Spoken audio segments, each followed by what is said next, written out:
श्री राधा कृष्ण भगवान की जय। आज इस वीडियो में हम सुनेंगे तालाब बनाए बगैर तालाब बनाने का पुण्य। और ये पुण्य प्राप्त करने के लिए क्या करना पड़ेगा?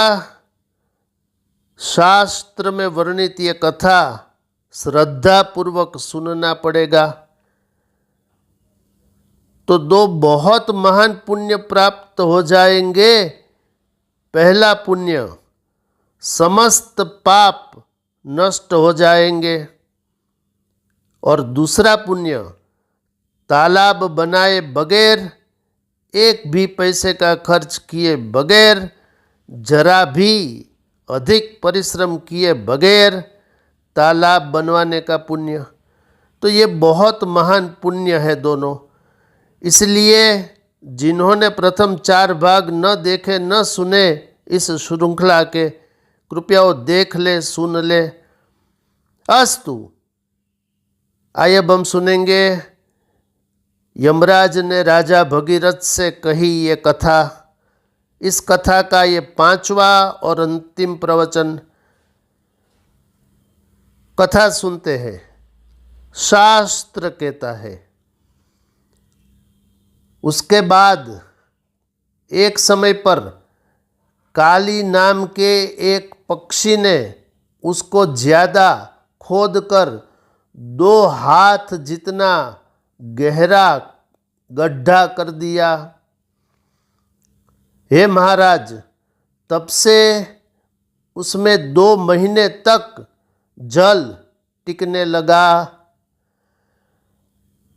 वन में जो प्राणी रहते थे और जो प्यास से व्याकुल होते थे, वो छोटे छोटे प्राणी आकर उसमें से जल पीते थे। हे सुव्रत, उसके बाद 3 वर्ष के पश्चात एक हाथी ने वो गड्ढा 3 हाथ जितना गहरा कर दिया। अब उसमें ज़्यादा जल का संचय होने लगा और वो जल 3 महीने तक टिकने लगा। जंगल में जो जीव जंतु थे वो जल का पान करते रहते थे।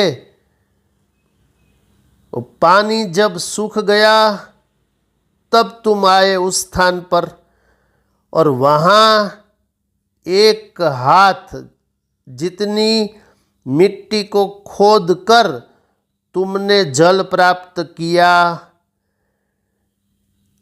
हे राजन, उसके बाद मंत्री बुद्धि सागर के उपदेश से तुमने 50 धनुष जितनी लंबाई और चौड़ाई का एक गहरा खड्डा खुदवाया। उसमें बहुत बड़ी मात्रा में जल का संचय हो गया। उसके बाद पत्थर से बड़े बड़े घाट बंधवा दिए। अब वो तालाब महान सरोवर के रूप में परिवर्तित हो गया।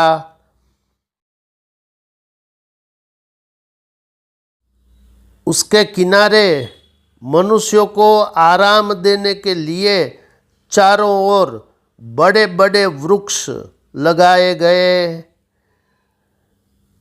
उस तालाब खुदवाने से जो स्वयं को पुण्य प्राप्त हुआ, वो 5 जीव इस धर्म विमान पर बैठे हैं।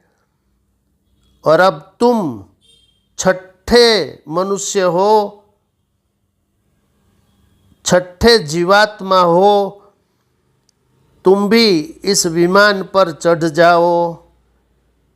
हे भगीरथ, मेरा ये वचन सुनकर ये छठा पुरुष राजा वीरभद्र भी उन 5 जीवात्माओं के जैसे ही पुण्यात्मा बनकर धर्म विमान पर जाकर बैठ गया।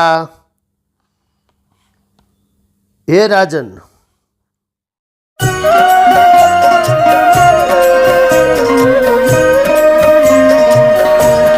मोरी अर्ज सुनो श्री राधे राधे, अर्ज सुनो श्री राधे राधा रानी सुनो राधा। हे राजन, इस प्रकार तालाब खुदवाने से जो पुण्य प्राप्त होता है, उस पुण्य का संपूर्ण फल बता दिया। ये सुनने से मनुष्य जन्म से लेकर मृत्यु तक सब पापों से मुक्त हो जाता है। जो मनुष्य श्रद्धा पूर्वक इस कथा को सुनता है अथवा पढ़ता है, वो भी तालाब बनवाने का संपूर्ण पुण्य फल प्राप्त कर लेता है।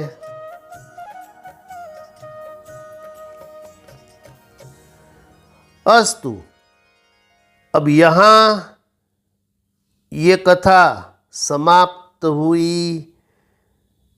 ये कथा यमराज ने राजा भगीरथ से कही। प्रमाण सुनिए, ये मैंने आपको श्री नारद महापुराण के पूर्व भाग के 12वें अध्याय से ये सरल शब्दों में ये कथा सुना दी। अस्तु, इस अंक में इतना ही। ऐसे ही धर्मयुक्त प्रवचनों को देखने के लिए आप देखते रहिए मोरे श्याम चैनल। जिन्होंने अभी तक इस चैनल को सब्सक्राइब नहीं किया, कृपया इसे सब्सक्राइब करें, इसे लाइक शेयर कमेंट्स भी करें। शेष फिर कभी। बोलिए श्री राधा कृष्ण भगवान की जय।